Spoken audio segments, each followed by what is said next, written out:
You are now listening to the Hot Take Hot Box. All I ask is the OC is not from the Eagles Colts coaching tree, because that coaching tree, like I just saw somebody say on Twitter, is like a palm tree. No branches at all, very stale and boring. And I agree. I don't want this Eagles Colts dynamic pipeline that they are trying to make. I don't like it. I don't really like it at all. I mean, Shane Steichen is awesome, but that's about it. I have an article tie in front of me that has 17 offensive coordinator candidates. So we're going to go through these real quick. Just why not, right? I mean, we got nothing else to do. So, at number 1, Darrell Bevell. Remember him? No thanks. Yeah, no thanks. The 54-year-old Bevell has spent the last couple seasons as the quarterbacks coach and passing game coordinator for the Dolphins. But he does he has significant offensive coordinator experience with the Jaguars, Lions, Seahawks, and Vikings, all known as explosive and great ingenuity offenses. I mean, I remember him with Seahawks when he was coaching Russell. They weren't bad then, but I think that I'm good on that. How about Eric Bieniemy? I'd be okay with that. Yeah, I don't know. I don't really know what he does, but I think when he went to Washington, I guess he was calling plays, and they seem to be. I mean, listen, they gave us a lot of fucking trouble. So maybe that would work. I mean, that doesn't say much because our defense was trash, but everyone said he doesn't do shit in Kansas City, and then he went to Washington and made Sam Howell look like he was. It's not his fault. Sam Howell was just serving the ball away on interceptions. Yeah, Sam Howell. Yeah, exactly. That wasn't his fault, but I think they were able to move the ball. Terry McLaurin had a pretty good year, so I guess I would be okay with that. How about Joe Brady? There's a very good chance Brady will not be available because he served the second half of the year as the interim OC. But I mean, you would be down with that, though, right? I would. That's the guy who brought me my 2019 LSU Tigers national championship. Yep. Not single-handedly, but he was pretty much the man. He had never called plays before. He wasn't the OC at LSU. He was the passing game coordinator. But I think everybody in the building knows he was the mastermind behind that scheme. No disrespect to Mr. Steve Ensminger. Coach E, he did a lot of great things, but Joe Brady, I think just a huge jump in roles, and he won a national championship. Went and parlayed that into a OC job for the Panthers. That didn't work, but again, the Panthers are just a fucking black hole for talent. Really, he goes to Buffalo, and he does what we thought we were going to do on the defensive side. He turns up week 10, 12, 14. Was it Ken Dorsey takes his spot? Next thing you know, James Cook is rushing for 100, 150 every game. It's like, oh, wow, we couldn't do this all year. So I like what Joe Brady's done. I think there's no chance. I think if anything, he's the future head coach in Buffalo, if anything were to happen to whatever his name is. So now I forget it. What did you say? My bad. I was already... Who's the Bills coach? Sean McDermott. Sean McDermott, that's right. I was going to say Josh McDaniels, but... Sean McDermott, who took under the ideals of the Al-Qaeda midway through the season, and then the team turned it around. So, I guess maybe that's what we have to do, yeah. I like how that guy had to, basically... I like how he was, I couldn't imagine being in that team eating room the one day, and he's like, well, think about what Al-Qaeda did on 9/11. Everyone's like, wait, what? The fuck is he talking about? Even if you had a point, it probably wasn't the best way to say it. How about Liam Cohen? I don't know anything about this gentleman. 38 Kentucky years guy. old. Yeah, has been ping-ponging back and forth between the Rams under Sean McVay and the Kentucky program. In 2023, Cohen was the OC and quarterbacks coach at Kentucky after holding the OC job in L.A. in 2022. Cohen reportedly said he's staying at Kentucky, but we'll see if that holds true. Cohen has been garnering some significant NFL attention. I'd be down with that.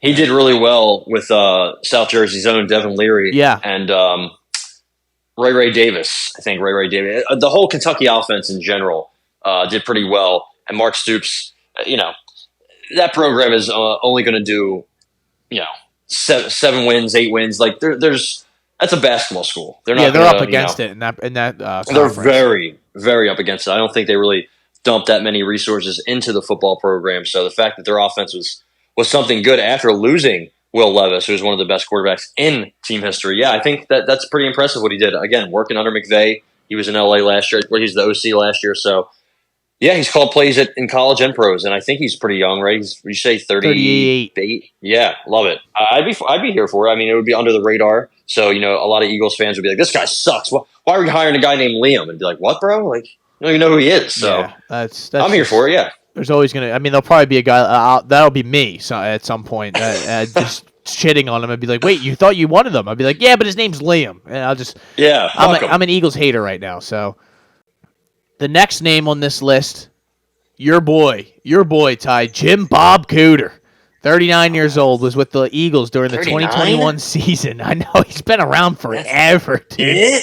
He was here in Philly as a consultant in 2021 before taking the job with the Jaguars in 2022. But in 23, he became the Colts offensive coordinator under former Eagles OC Shane Steichen. So why would he leave Indy for a different OC job? Well, the Eagles job likely comes with the ability to call plays, which Steichen clearly isn't going to give up with the Colts. So, dude, he was like the Lions OC like 10 years ago or something like that. I know. Was he like 29, 30 when he was the OC there? What the fuck? I do remember that being like a conversation that it's like, damn, that guy is so young calling plays. Well, obviously, yeah. I mean, your name being Jim Bob and you're a head coach is insane, or you're coaching. And Cooter. Yeah, Cooter. Yeah, well, you don't even. He was a offensive assistant for the Colts in 2009. So that was, 15 years ago? Young bull. Yeah, he was I mean, graduate assistant for Tennessee, offensive assistant for Indianapolis for 3 years.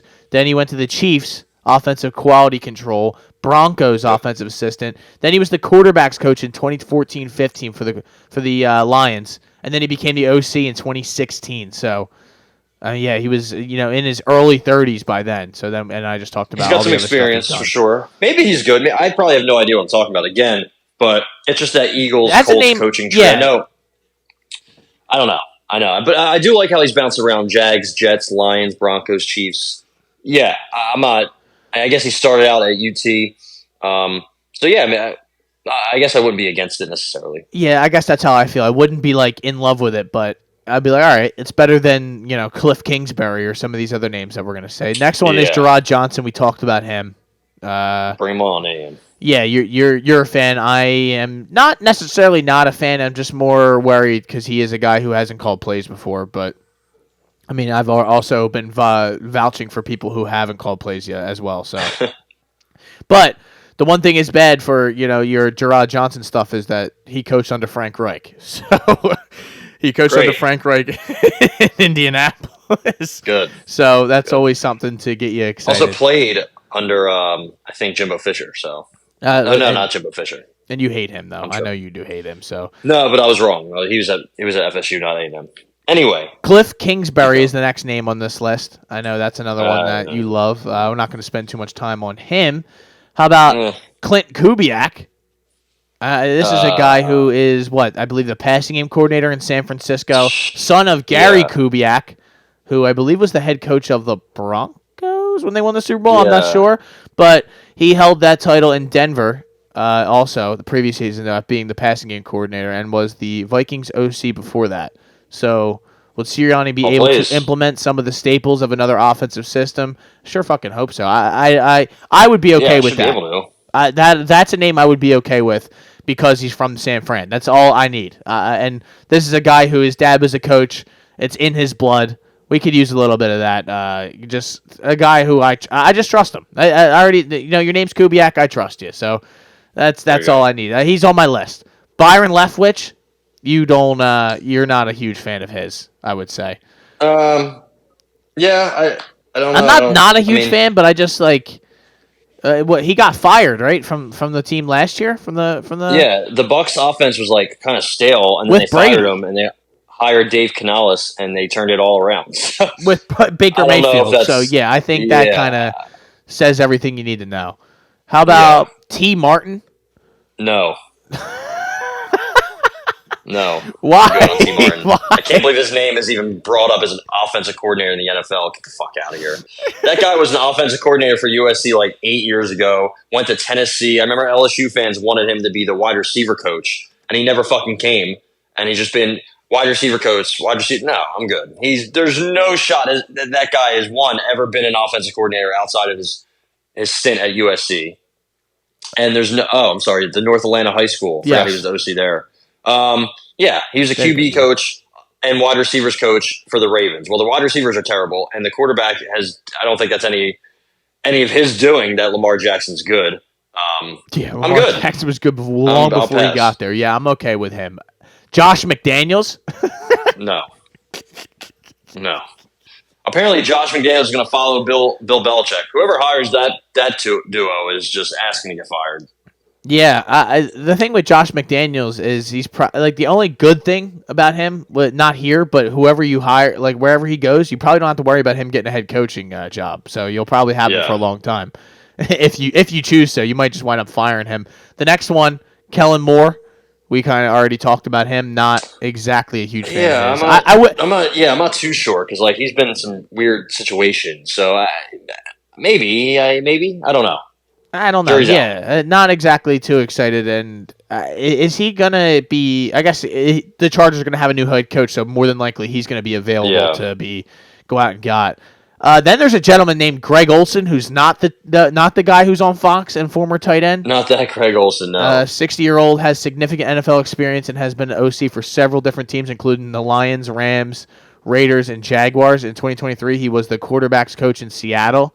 So, I don't know. I'm not a big fan. Yeah. As much as I talked about how the DC needs to be an old guy, I don't know if the offensive coordinator necessarily needs to be an old guy. I'm not in love with that. But Frank Reich, that's the next one on the list. I know you have been banging the drum saying that Frank Reich is the guy for you and that you believe in him. No, I'm just kidding. Nobody, I think, ever has said that. That's like that's the one I think is just like where I give up on the Eagles completely when they finally bring him in. Zach Robinson, I talked about him. That's my guy. I'm here for it. Yep. Arthur Smith. Now that's actually something that at least he's called plays. That's terrible plays. I'm good. He's the guy that doesn't use his top 5 and top 10 draft picks in the game, and he brings in Cordero Patterson, who's old as dirt. I'm good. Alex Van Pelt. The Browns moved on from Van Pelt this month, but he's already getting some interest elsewhere.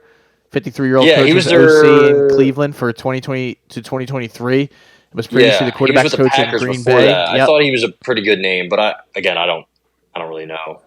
Yeah, from Pittsburgh. I'm good on that. How about if I had to put a list together, Ty, it would be Zach Robinson, Liam Cohen, and Clint Kubiak. Those are the 3 guys that I'm want. Here for. And Jim Bob as the outside. Eric Bieniemy. Yeah. One of those 5 guys. I'm giving you 5 names, Howie. If you can pick from them, then I am all for it. So hopefully he makes the right hire. That article's from NBC Sports Philadelphia, by the way. I couldn't see a name on there. I was trying to figure out 17 goddamn candidates. Jeez. That's a lot. They're giving us stuff to talk about, though. That's the one thing I am happy about. The Eagles always give us stuff to talk about. Give me something to get excited about. Except I'm not excited. That's the one thing. I'm not excited at all. I just am feeling so negative. I'm trying to give somebody credit for writing this article, but I guess there's just no name on here. That's all good. That sucks. Good for you. So there it is. That is the Eagles conversation for the day. We'll probably be back next week when they hire an OC, and we can sit here and argue, and then we'll probably start talking about the draft soon. You are now listening to the Hot Take Hot Box.